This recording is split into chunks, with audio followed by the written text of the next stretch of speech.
Ang una nitong ginagawa ay sirain ang iyong isipan at atakihin ang iyong konsensya na nagiging sanhi para magkasala ka ng hindi voluntaryo. Pagkatapos, magsisimula kang magtamasa ng mga kasiyahan ng kasalanan. Noon ko naunawaan kung bakit ginawa ng asawa ko ang ginawa niya at naunawaan ko ang ugat ng problema. Lahat ng iyon ay idinulot ng pagtitiwali ni Satanas. Mula noon, habang patuloy akong nakikinig sa mas marami pang salita ng Diyos, naramdaman kong tila may puwersa ng buhay na muling nagising sa puso ko. Sa buong buhay ko, hindi ko pa kailanman nadama ang pagiging labis na positibo at buhay na buhay tulad ng nadama ko noon.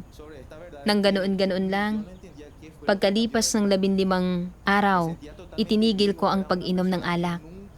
At 15 araw pagkatapos niyon, itinigil ko ang paninigarilyo. Pagkatapos, nagsimula akong tumuon sa mga salita ng Diyos. Patuloy na nagbabasa ng mga salita ng Diyos at nanunood ng mga video. Dahil naunawaan ko ang katotohanan at nanabik akong makilala siya ng mas malalim. Ako mismo ay hindi naintindihan kung ano ang nagbago sa loob ng puso ko. Pakiramdam ko ay buhay na buhay akong muli.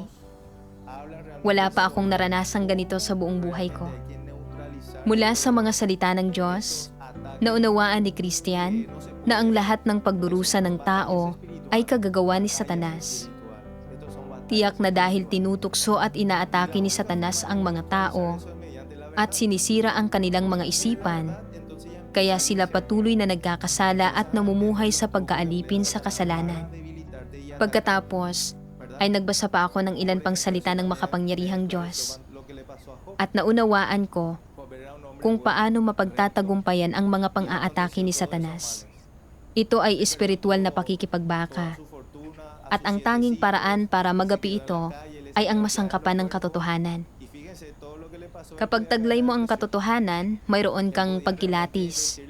At makikilatis mo ang mga pakana ni Satanas para tuksuhin at atakihin ka.